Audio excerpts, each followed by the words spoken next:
Fashion designer channel आणि मी आहे सायली। तर तुम्हा सर्वांचं आपल्या आजच्या नवीन अशा छानशा व्हिडिओमध्ये मी मनापासून खूप खूप स्वागत करते। तर कसे आहात तुम्ही? नक्कीच मस्त आणि मजेत असणार आहे। आणि आज मी तुमच्यासोबत खूप सुंदर अशी latest trending blouse design share करणार आहे। कारण आपल्याला त्याच डिझाइन बघून कंटाळा येतो, कधीतरी ब्लाउजला डिझाइन बनवणं अवघडही वाटतं। सो अगदी सोप्या पद्धतीने आज मी तुम्हाला या ब्लाउज डिझाइनची कटिंग स्टिचिंग सांगणार आहे। आणि नक्कीच आपला आजचा हा व्हिडिओ बघून तुम्हाला अशी डिझाइन सुद्धा सहज बनवता येईल। आणि सगळ्यात इम्पॉर्टंट म्हणजे ही जी काही डिझाइन आहे ना, तर यामुळे नक्कीच आपल्या साडीला आणि ब्लाउजला खूप सुंदर असं लुक येणार आहे। आणि आय होप सो तुमच्या कस्टमरला सुद्धा तुम्ही ही आयडिया देऊ शकतात आणि तुमच्या कस्टमरला सुद्धा अशी लेटेस्ट ट्रेंडिंग न्यू लुक मधली ब्लाउज डिझाइन नक्कीच आवडेल। ठीक आहे, सो चला मग आता वेळ न घालवता आपण आपल्या आजच्या छानशा व्हिडिओला सुरुवात करूयात। आणि हा व्हिडिओ तुम्ही स्किप न करता पूर्ण नक्की बघा, जेणेकरून तुम्हाला आपला आजचा हा व्हिडिओ बघून अशी ब्लाउज डिझाइन बनवणंच नाही तर ती प्रॉपर फिनिशिंग सहित कशी बनवावी तर हे देखील सहजच लक्षात येईल। ठीक आहे, हे बघा इथे तुम्ही बघू शकतात की हा ब्लाउज पीस आहे। ॲक्च्युली एकदम डार्क नेव्ही ब्ल्यू आहे आणि त्याच्यावर गोल्डन कलरचं वर्क आहे। तर बारीकसं असं ब्रॉकेट टाईपमध्ये हा ब्लाउज पीस आहे आणि यावर आता आपण खूप सुंदर अशी डिझाईन बनवणार आहोत। तर हे बघा तुम्ही इथे ॲक्च्युली मी ना याचा बॅकनेकचा अस्तर आणि ब्लाऊजचा बॅकनेक असं दोन्हींची कटिंग इथे करून घेतलेली आहे। आणि सगळ्यात आधी आता मी तुम्हाला याचं मेजरमेंट सांगते, म्हणजे तुम्हाला तुमच्या मापानुसार मार्किंग कटिंग कशी करायची ते सहज लक्षात येईल। तर बघा इथे ब्लाऊजची उंची आहे 13, 1 इंच मार्जिन, असं टोटल मी 14 इंचाला इथे मार्किंग करून घेतलेली आहे। त्यानंतर इथे मी शोल्डर पूर्ण टाकलेला आहे, म्हणजे 14 शोल्डर होतं तर त्याचं निम्म 7 टाकलेलं आहे आणि गळारुंदी इथे मी 4 घेणार आहे। बोटनेकचा ब्लाऊज आहे त्यासाठी पूर्ण शोल्डर टाकतो आणि जेवढं शोल्डर टाकलेलं आहे तेवढंच मुंडा म्हणजे 7चा मुंडा टाकलेला आहे। 1ला मार्किंग करून बॅक साईडचा मुंड्याचा शेपसुद्धा दिलेला आहे। त्यानंतर छातीचा चौथा भाग अधिक 1.5 इंच मार्जिन, असं टोटल मी इथे मग मार्किंग करून हा बॅक पार्ट इथे कटिंग करून घेतलेला आहे। आता आपण यावर गळ्याची मार्किंग करून घेऊयात। तर बघा मग जी काही गळ्याची मार्किंग आहे तर ती आपण सगळ्यात आधी अस्तरच्या बॅक पार्टवर करणार आहोत। तर इथून आपल्याला 3ला मार्किंग करायची आहे, तुम्ही 3.5ला पण करू शकतात मोठी साईज असेल तर। आणि 4 इथे बघा गळारुंदी घेतलेली आहे आणि त्यानंतर हा बॉक्स ड्रॉ करायचा आहे आणि इथून आपल्याला 1.5ला मार्किंग करून पुन्हा 4 गळारुंदीची मार्किंग करून घ्यायची। तुमचा जेवढा गळा असेल त्याची मार्किंग करायची। तर मी इथे बघा 7ला केली, तुम्ही 6.5ला पण करू शकतात, म्हणजे थोडंसं मीडियम साईज होईल असं। आणि त्यानंतर पुन्हा 4 गळारुंदीची मार्किंग करून ह्या पद्धतीने खालच्या साईडला सुद्धा मी बॉक्स ड्रॉ करून घेतला। बघा वरती गोल गळ्याचा शेप दिलेला आहे आणि खाली आहे तसंच आपण शेप ठेवलेला आहे। आणि हा बघा आपण वरचा गोलगळा कटिंगसुद्धा करून घेतलेला आहे। आता आपल्याला याचा जो काही ब्लाऊजचा बॅक पार्ट आहे तो आणि अस्तरचा बॅक पार्ट एकमेकाला जोडून घ्यायचा आहे। तर बघा मग सगळ्यात आधी आपल्याला ब्लाऊजचा जो काही पार्ट आहे तर तो सरळ ठेवायचा आहे आणि त्यावर कटिंग केलेला आपण इथे अस्तरचा हा जो काही पार्ट आहे तर तो ठेवून घेतलेला आहे। आता हे डायरेक्ट जोडण्याच्या आधी सगळ्यात महत्त्वाचं म्हणजे आपण जी काही गळ्याची मार्किंग आपल्या ब्लाऊजचा म्हणजे अस्तरच्या बॅक पार्टवर केलेली आहे तर तीच मार्किंग आपल्याला इथे कॅनव्हास पेपरवर करून घ्यायची। तर बघा ह्या पद्धतीने डबल फोल्ड मी कॅनव्हास पेपर केलेला आहे आणि जी मार्किंग आता आपल्या अस्तरवर आहे तर तीच आपल्याला एक्झॅक्टली कॅनव्हास पेपरवर करून घ्यायची आहे। तर बघा मी बरोबर तीच मार्किंग पण केली आणि बघा आपल्याला थोडं थोडं फेंट फेंट दिसतं सुद्धा आहे कॅनव्हास पेपरवर, तर ते फक्त आपण इथे डार्क करून घेतलेलं आहे।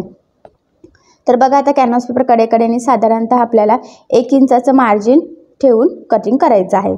आता मधला शेप जो काही आहे तर तो आपला चौकोनीच आहे, त्यामुळे आपण अशा पद्धतीने मार्किंग केली आणि तीच मार्किंग दुसऱ्या साईडला सुद्धा फेंट दिसते तर ती डार्क करून घ्यायची, म्हणजे दोन्ही साईडला आपल्याला जो काही गळ्याचा शेप आहे तर तो प्रॉपरच येतो। ठीक आहे, त्यानंतर बघा आता ब्लाऊजचा पार्ट सरळ ठेवला आणि त्यावर आपल्याला अस्तरचा कटिंग केलेला पार्ट ठेवून घ्यायचा आहे। या पद्धतीने पिना लावायच्या सेंटरला आणि दोन्ही साईडच्या शोल्डरला पण तुम्ही लावू शकता, म्हणजे तुम्हाला ते स्टिच करणं सोपं जाईल।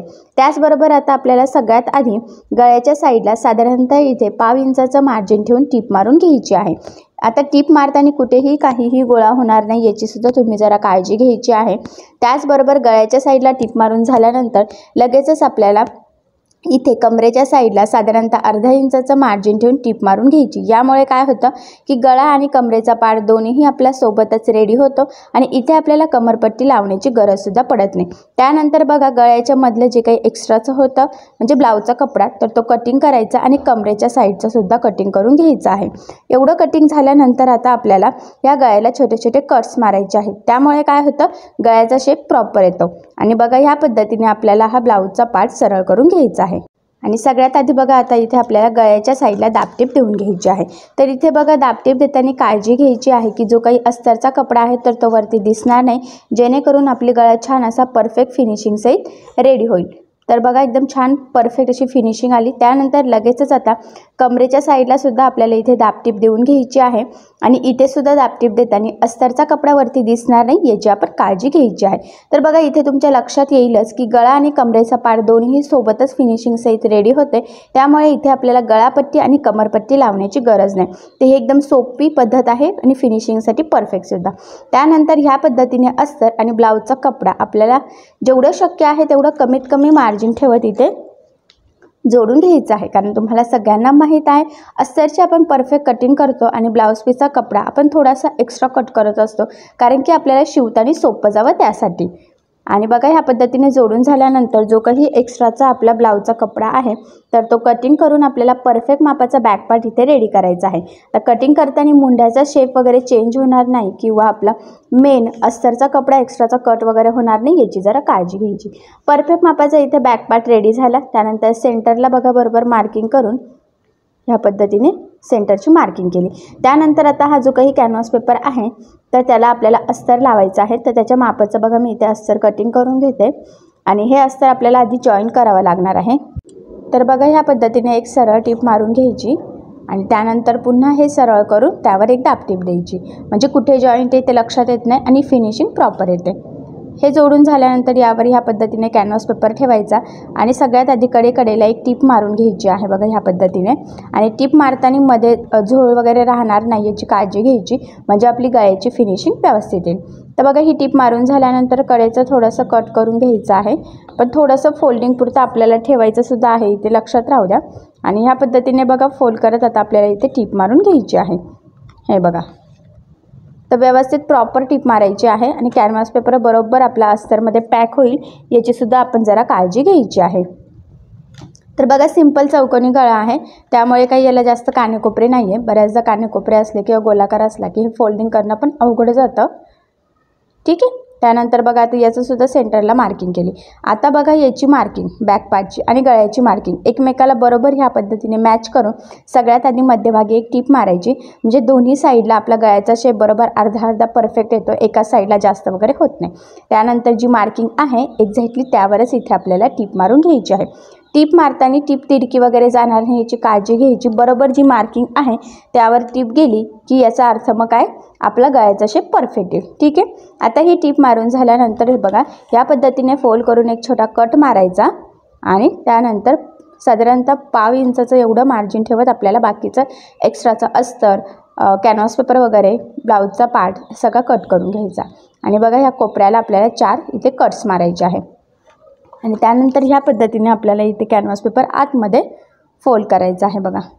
जिथे कानेकोपरे आहेत तिथे व्यवस्थित कट मारायचा, म्हणजे हे आतमध्ये व्यवस्थित फोल्ड होईल। आणि त्यानंतर इथे आपल्याला द्यायची आहे दाबटीप। तर इथे दाबटीप देताना आपला जो काही अस्तर कॅनव्हास पेपर वगैरे आहे तर ते वरती दिसणार नाही याची काळजी घेत दाबटीप द्यायची, म्हणजे आपली गळ्याची फिनिशिंग एकदम प्रॉपर येईल। तर बघा मी ज्या पद्धतीने थोडं थोडं पकडत इथे दाबटीप देत आहे, सेम तुम्हीसुद्धा त्याच पद्धतीने द्यायचं आहे। हे बघा थोडंच पकडायचं आहे, खूप काही फोल्ड करून ठेवलं की ते फोल्ड राहत नाही। आणि इथे सुद्धा बरोबर व्यवस्थित एकसारखं पकडायचं आहे, ठीक आहे। तर बघा मग ह्या गळ्याला आपण एकदम परफेक्ट असं इथे दाबटीप देऊन घेतले, शेपसुद्धा खूप छान आलेला आहे। आता पुढचा डिझाईन बनवण्याच्या आधी इथे आपण बॅकला टक्स टाकून घेऊयात। तर बघा सेंटरपासून 5.5 आणि उभं 4चं टाकलं आहे, 5ला पण करू शकतात, बट मी शेप बऱ्यापैकी डीप आहे त्यामुळे मग त्याच्या कडेने इथे टक्स टाकलेला आहे आणि टक्सला नेहमी डबल टिप द्यायची असते, हे सुद्धा लक्षात राहू द्या। आणि बघा सेम त्याच पद्धतीने आपण दुसऱ्या साईडला सुद्धा इथे टक्स टाकून घेऊयात आणि बघा इथे सुद्धा आपण डबल टिप देऊन खाली व्यवस्थित लॉक करून घेतलं, म्हणजे तिथून लवकर ओपन होण्याचे चान्सेस राहणार नाही। तर बघा परफेक्ट फिनिशिंगचे दोन्ही साईडला आपल्या इथे टक्स टाकून झालेले आहेत। त्यानंतर बघा आता पुढे काय करायचं आहे तर ते मी तुम्हाला सांगते।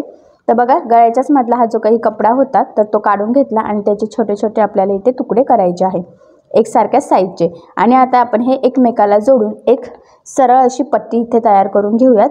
आणि बघा मी जॉईंटला इथे दाबटीपसुद्धा दिलेली आहे, म्हणजे फिनिशिंग प्रॉपर यावी आणि आता कुठे जॉईंट आहे तर ते सुद्धा लक्षात येऊ नये यासाठी। हे बघा लक्षात राहू द्या, एक सरळ ठेवायचं त्यावर दुसरी उलटी ठेवायची, म्हणजे सरळच कपड्याची बरोबर पट्टी तयार होते. त्यानंतर बघा जिथे जिथे एक्स्ट्राचं आहे तर ते कट करून आपण ही सरळ अशी पट्टी एकसारखी इथे तयार करून घेतली. त्यानंतर आता काय करायचं, हे बघा ह्या पद्धतीने इकडनं फोल्ड आणि पुन्हा एक फोल्ड, अशा पद्धतीने फोल्ड करून आपल्याला सरळ अशी चपटी पट्टी इथे तयार करून घ्यायची आहे. आणि ही पट्टी करताना व्यवस्थित एकसारखं फोल्ड करा, म्हणजे आपली पट्टीसुद्धा एकसारखी तयार होईल.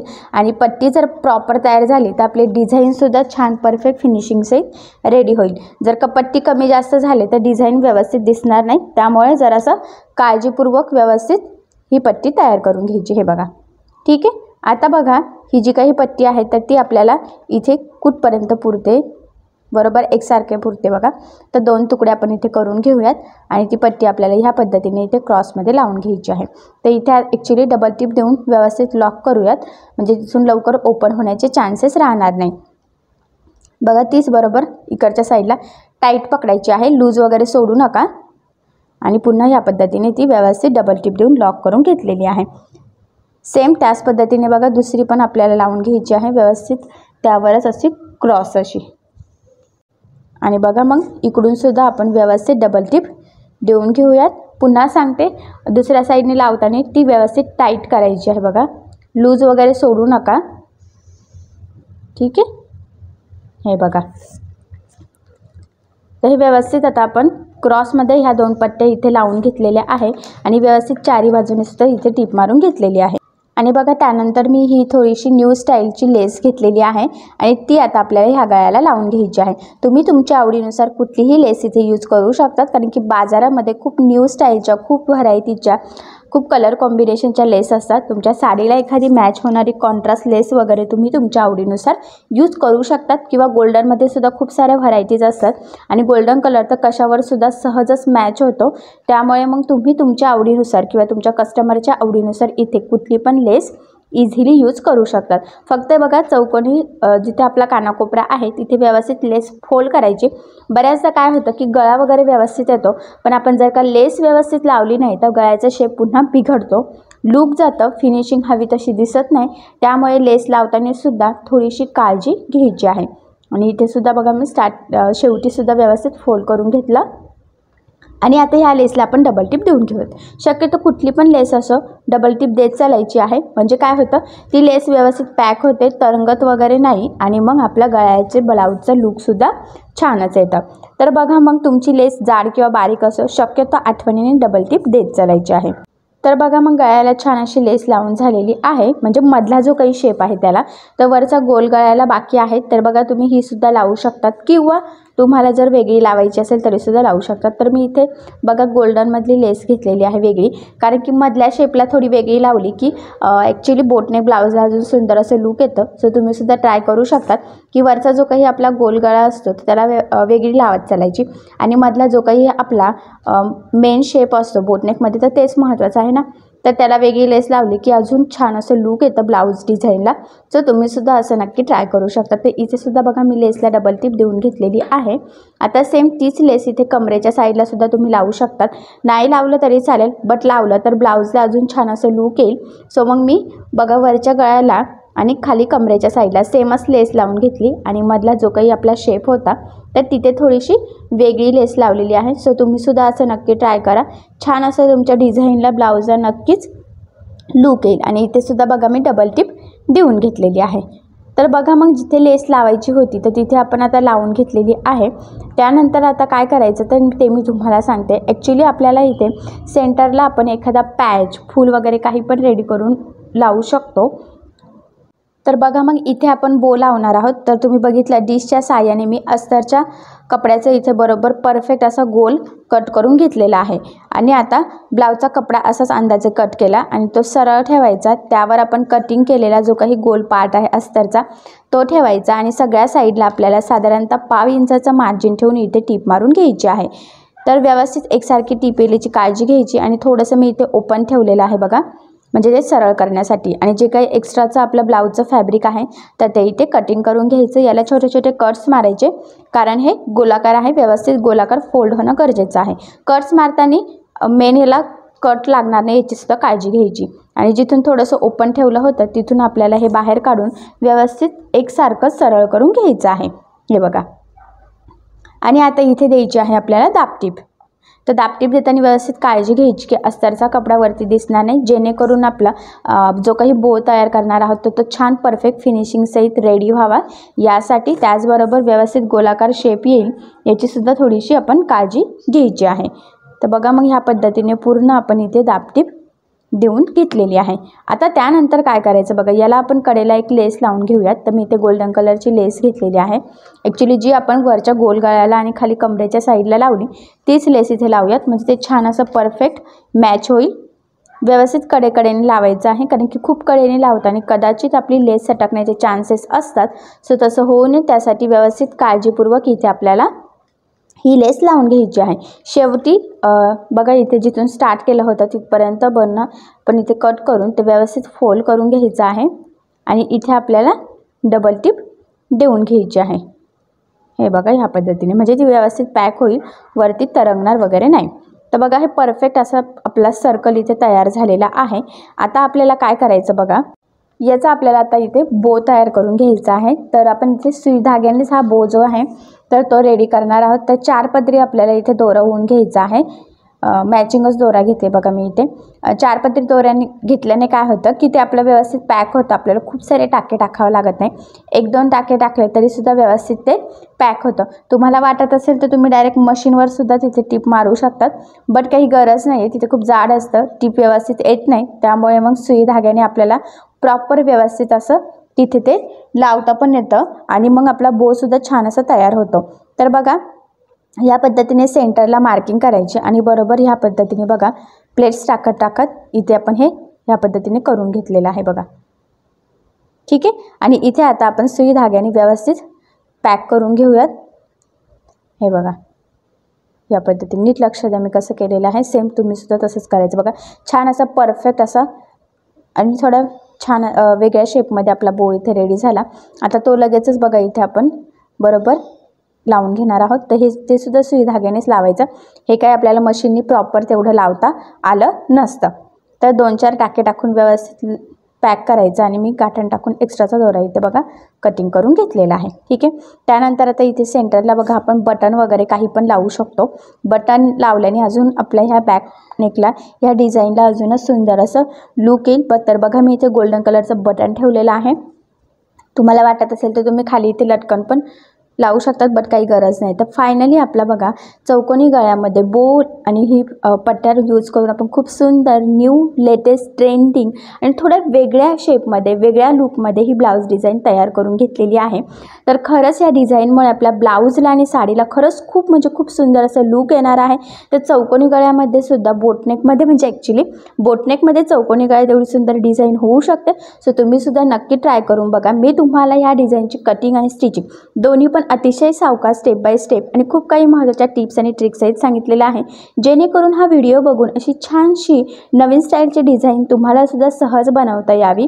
सो नक्की ट्राय करून बघा. याची कटिंग स्टिचिंगची पद्धत खूप म्हणजे खूप सोपी आहे.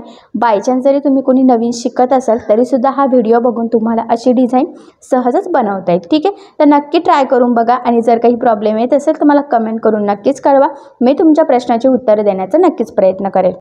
तर तुम्हाला आपला आजचा व्हिडिओ कसा वाटला हे मला कमेंट करून नक्की कळवा. त्याचबरोबर आपली डिझाईन आवडली असेल व्हिडिओला लाईक करायला विसरू नका. आणि असेच नवनवीन छानसे व्हिडिओज बघण्यासाठी आपल्या सायली फॅशन डिझायनर या चॅनलला लाईक करा, शेअर करा आणि सबस्क्राईब करायला विसरू नका. आणि ज्यावेळेस तुम्ही सबस्क्राईब कराल त्यावेळेस त्यासमोरील बेल आयकॉन ही नक्की प्रेस करा. त्यामुळे काय होईल, जेव्हा मी नवीन व्हिडिओज टाकेल त्याचं नोटिफिकेशन तुम्हाला तुमच्या मोबाईलवर येईल. ओके. थँक्यू.